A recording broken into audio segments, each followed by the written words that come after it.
Hello students, how are you all? I hope you all are fine. This is Mridula Jangid, faculty of Shiv Jyoti educational group Kota. बच्चों, आज हम पढ़ेंगे व्याकरण का एक टॉपिक जिसका नाम है शब्द विचार। बच्चों, जो शब्द विचार है इसमें विलोम शब्द, पर्यायवाची, एकार्थी शब्द, अनेकार्थी शब्द, श्रुति सम भिन्नार्थक शब्द, ये जितने भी हमारे शब्द होते हैं यह शब्द विचार के अंतर्गत आते हैं। तो आज हम इसी टॉपिक का अध्ययन करेंगे बच्चों। तो आपका जो शब्द विचार का टॉपिक है बच्चों, उसमें श्रुति सम भिन्नार्थक शब्द, पर्यायवाची शब्द और विलोम शब्द हैं। तो हम इनके बारे में आज जानकारी प्राप्त करेंगे। बच्चों, सबसे पहले हम समझेंगे श्रुति सम भिन्नार्थक शब्द। हिंदी में अनेक ऐसे शब्द हैं जो उच्चारण में मात्रा या वर्ण के सूक्ष्म अंतर के अलावा प्राय समान प्रतीत होते हैं। बहुत से ऐसे शब्द होते हैं बच्चों जो दिखने में हमें एक जैसे लगते हैं, लेकिन उनमें थोड़ा बहुत यानी थोड़ा सा सूक्ष्म अंतर उनमें होता है। किसी में वर्ण का होता है या किसी में मात्रा वगैरह वगैरह का थोड़ा सा अंतर होता है। बाकी अगर ऐसे हम उन्हें देखें तो हमें वो समान लगते हैं। ये सुनने में भी समान प्रतीत होते हैं, परंतु इनके अर्थ में भिन्नता होती है। ये दिखने और सुनने में एक जैसे लगते हैं, लेकिन इनमें अंतर क्या होता है कि इनका जो अर्थ होता है वह एक दूसरे से भिन्न होता है। वे शब्द जो सुनने में एक जैसे लगते हैं परंतु उनके अर्थ में अंतर होता है यानी भिन्नता होती है, वह श्रुति सम भिन्नार्थक शब्द कहलाते हैं। इनकी पहचान उच्चारण और वर्तनी के प्रयोग से होती है। अशुद्ध उच्चारण करने और गलत वर्तनी का प्रयोग करने से इनके अर्थ में अंतर आ जाता है। अब बच्चों, अब इनके कुछ उदाहरण देखेंगे और उदाहरणों के माध्यम से आपको समझ में आ जाएगा कि श्रुति सम भिन्नार्थक शब्द क्या होते हैं। तो बच्चों, ये कुछ इसके उदाहरण हैं। जैसे हमारा पहला शब्द है अंश और अंश, दोनों समान हैं, समान ही लग रहे हैं, लेकिन अंश का मतलब होता है कंधा और एक अंश का अर्थ होता है हिस्सा। ऐसे ही दूसरा शब्द है अंत। अंत का अर्थ होता है समाप्ति और दूसरा है अंत्य, इसका अर्थ होता है नीच या अंतिम। इसी तरह से अगला जो शब्द है, अगला उदाहरण है अंगना। अंगना का अर्थ होता है आंगन और एक होता है अंगना, इसका अर्थ होता है स्त्री। तो बच्चों, इसमें क्या अंतर है? केवल एक चंद्र बिंदु का अंतर है। एक जगह अनुनासिक है और दूसरी जगह अनुस्वार है, लेकिन केवल इसी के अंतर से यहां पर इनके अर्थ में परिवर्तन हो गया है। अगला शब्द है अंबुज। अंबुज और अंबुधि। अंबुज का अर्थ होता है कमल और अंबुधि का अर्थ होता है सागर। अगला अन्न और अन्य। केवल एक वर्ण का इसमें अंतर है, अन्न और अन्य। पीछे न है और नीचे वाले में यह है। तो अन्न और अन्य, अगर हम इसको स्पीड में बोलेंगे, अगर लगातार बोलेंगे तो हो सकता है हम समानता से बोले इन्हें, लेकिन इनमें थोड़ा सा अंतर है। अन्न का अर्थ होता है अनाज और अन्य का अर्थ होता है दूसरा।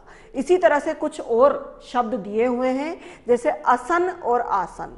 असन का अर्थ होता है भोजन और आसन किसके लिए होता है? बैठने के लिए होता है। ऐसे ही अणु और अनु। अणु का अर्थ होता है कण, सूक्ष्म जो कण होता है उसे हम अणु बोलते हैं। और अनु यह एक उपसर्ग है जिसको शब्द के आगे लगाकर उस शब्द में परिवर्तन हो जाता है, जैसे अनुगमन करना, अनुसरण करना। तो इस तरह से ये क्या है? एक उपसर्ग है। अगला है अनिल और अनल। अनिल का अर्थ होता है हवा, जबकि अनल का अर्थ होता है आग। अगला है अभिराम और अविराम। अभिराम का अर्थ होता है सुंदर और अविराम का अर्थ होता है निरंतर या लगातार। इसी तरह से अगला है अपेक्षा और उपेक्षा। अपेक्षा का अर्थ होता है इच्छा और उपेक्षा का अर्थ होता है निरादर करना या तिरस्कार करना। तो बच्चों, आई थिंक आपको समझ में आ गए होंगे कि श्रुति सम भिन्नार्थक शब्द क्या होते हैं। इनमें जो शब्द होते हैं वो दिखने और सुनने में हमें समान लगते हैं, लेकिन इनमें क्या अंतर होता है कि इनके अर्थ भिन्न भिन्न होते हैं। इसके बाद हमारा जो अगला जो उदाहरण वो है पर्यायवाची शब्द। पर्यायवाची शब्द को हम प्रति शब्द भी कहते हैं। अर्थ की दृष्टि से शब्द के अनेक रूप होते हैं। जिन शब्दों के अर्थ में समानता होती है, यानी कि शब्द एक ही होता है लेकिन उसके अलग अलग अर्थ होते हैं, दोनों का अर्थ, सबका अर्थ समान होता है, तो उन्हें हम पर्यायवाची शब्द कहते हैं। इनका प्रयोग करते समय इस बात का ध्यान रखना चाहिए कि हर एक शब्द अलग अलग परिस्थिति में प्रयोग किया जाता है। बच्चों, एक ही अर्थ के कई शब्द प्रयोग में लाए जा सकते हैं, लेकिन उनका प्रयोग परिस्थिति के अनुसार अलग अलग किया जा सकता है। अब इनके हम कुछ उदाहरण देखेंगे जिससे आपको समझ में आ जाएगा। वैसे भी बच्चों, आप पर्यायवाची विलोम शब्द ये बचपन से ही पढ़ते हुए आ रहे हैं, तो आपको पता होगा कि पर्यायवाची क्या होते हैं, यानी इसमें अर्थ समान होते हैं लेकिन शब्द अलग अलग होते हैं। तो इसके कुछ उदाहरण हम देखते हैं। जैसे पहला उदाहरण अग्नि। अग्नि, आप जानते हो अग्नि को क्या क्या कहते हैं? आग भी कहते हैं, अनल भी कहते हैं। अभी हमने श्रुति सम भिन्नार्थक शब्द में पढ़ा था ना, अनल का मतलब आग। तो अग्नि को हम आग भी कहते हैं, अनल भी कहते हैं, पावक भी कहते हैं और ज्वाला भी कहते हैं। तो इस तरह से एक ही शब्द के अलग अलग, एक ही जो शब्द है उसके अलग अलग शब्द हो सकते हैं लेकिन इनके अर्थ समान हैं। शब्द अलग अलग हो सकते हैं लेकिन अर्थ समान होगा। ऐसे ही दूसरा है बच्चों तालाब। आपने तालाब सुना होगा। तालाब अगर आता है तो आप सब जानते हो, लेकिन तालाब को और क्या कहते हैं? सर भी कहते हैं, ताल भी कहते हैं, तड़ाग भी कहते हैं और सरोवर भी कहते हैं। तो ये सब क्या हो गए बच्चों? तालाब के पर्यायवाची। अगला उदाहरण है दूध। दूध आप सब पीते हैं, सबको पता है, सबके घर में दूध आता है। आप जानते हैं दूध क्या होता है? अब देखिए, हम दूध तो जानते हैं लेकिन दूध के अन्य कौन कौन से शब्द होते हैं? जैसे दूध को हम दुग्ध भी कहते हैं, क्षीर भी कहते हैं, पेय भी कहते हैं और गोरस भी कहते हैं। गोरस गाय से मिलने वाला रस। तो इस तरह से दूध के अलग अलग पर्यायवाची होते हैं। अगला है अमृत। अमृत को हम सुधा भी कहते हैं, पीयूष भी कहते हैं, अमीय भी कहते हैं और सोम भी कहते हैं। तो ये है अमृत के पर्यायवाची। इसी तरह से देखिए बच्चों आकाश। आप जानते हो आकाश के, आप बचपन से पढ़ते हुए आ रहे होंगे, आप बहुत सारे नाम जानते होंगे। आकाश को हम आसमान भी कहते हैं, गगन भी कहते हैं, नभ भी कहते हैं, अंबर भी कहते हैं। तो इस तरह से आकाश के कई अलग अलग नाम होते हैं। आभूषण। आभूषण आपको पता है, आभूषण आप जेवर या गहना, ये आप जानते हैं। आभूषण भी आपने सुन रखा होगा। तो ये सब क्या है? ये इसके अलग अलग नाम हैं। आभूषण जो गहने होते हैं, तो गहना, जेवर, अलंकार, भूषण। अलंकार और भूषण ये भी आभूषण के ही पर्यायवाची है। गहना और जेवर तो आपने सुन रखे होंगे, लेकिन भूषण और अलंकार ये भी आभूषण को ही कहते हैं। तो ये सब क्या हो गए? इसके पर्यायवाची। अगला ईश्वर। ईश्वर को हम भगवान कहते हैं, प्रभु कहते हैं, जगदीश कहते हैं, ईश कहते हैं। तो ये सब क्या है? ये ईश्वर के पर्यायवाची हैं। अगला उद्यान। उद्यान शब्द आपने सुना होगा। उद्यान को हम और क्या कह सकते हैं? बाग कह सकते हैं, बगीचा कह सकते हैं, वाटिका कह सकते हैं और फुलवारी कह सकते हैं। और भी अन्य अर्थ भी इसके होते हैं बच्चों, जरूर नहीं इतने ही अर्थ हों, और भी अर्थ होते हैं और ऐसे बहुत से शब्द होते हैं। ये तो हमने आपको समझाने के लिए केवल कुछ उदाहरण यहाँ पे लिए हैं।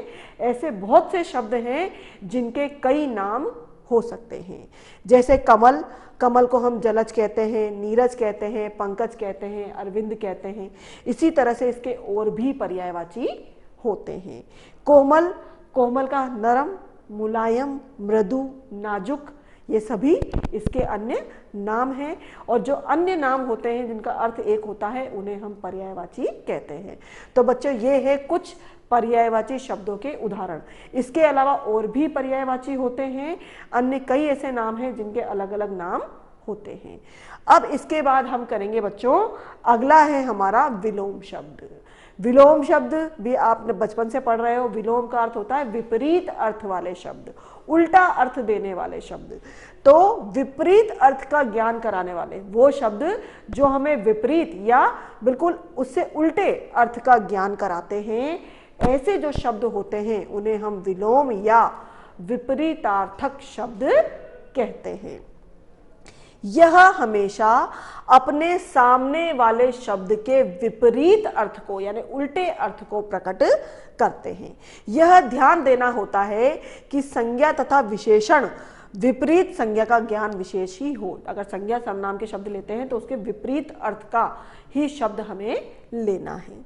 कुछ विपरीतार्थक शब्द उपसर्ग लगाकर भी बनाए जा सकते हैं। केवल उपसर्ग का प्रयोग करके भी उल्टा अर्थ देने वाले शब्द बनाए जा सकते हैं। जैसे कि हमने शब्द दिया धर्म, तो धर्म में हमने अ उपसर्ग लगा के बना दिया अधर्म, तो धर्म का विलोम क्या हो गया?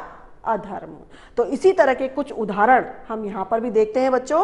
जैसे कुछ उदाहरण मैं बता रही हूं आपको, जैसे अथ, अथ का होगा इति, ठीक है। अमृत, अमृत का होगा विष। अभिमान, घमंड, इसका अर्थ होगा नम्रता। तो ये बिल्कुल इसका विपरीत अर्थ है, अभिमान का नम्रता। अंधेरा, उजाला। अंत, अनंत। अंत यानी समाप्त हो गया, अनंत जिसका कोई अंत नहीं होता। अंधकार, अंधकार मतलब अंधेरा, और प्रकाश, उजाला।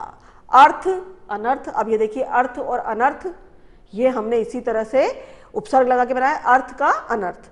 आवाहन, विसर्जन, किसी चीज का आह्वान करना और उसका विसर्जन कर देना। इच्छा, अनिच्छा। अनुज, अनुज यानी छोटा, और अग्रज यानी बड़ा। तो बच्चों ये हैं हमारे कुछ उदाहरण। ऐसे बहुत से शब्द हैं जिनके विलोम शब्द होते हैं। आप इनका अभ्यास करेंगे तो आपको ये अच्छे से आ जाएंगे। तो जितने भी विपरीत अर्थ देने वाले शब्द होते हैं उन्हें हम विलोम शब्द कहते हैं। तो आई थिंक बच्चों आपको यह पूरा जो टॉपिक है वो अच्छे से समझ में आ गया होगा। मिलते हैं अगली क्लास में, तब तक के लिए घर में रहिए, सुरक्षित रहिए। धन्यवाद।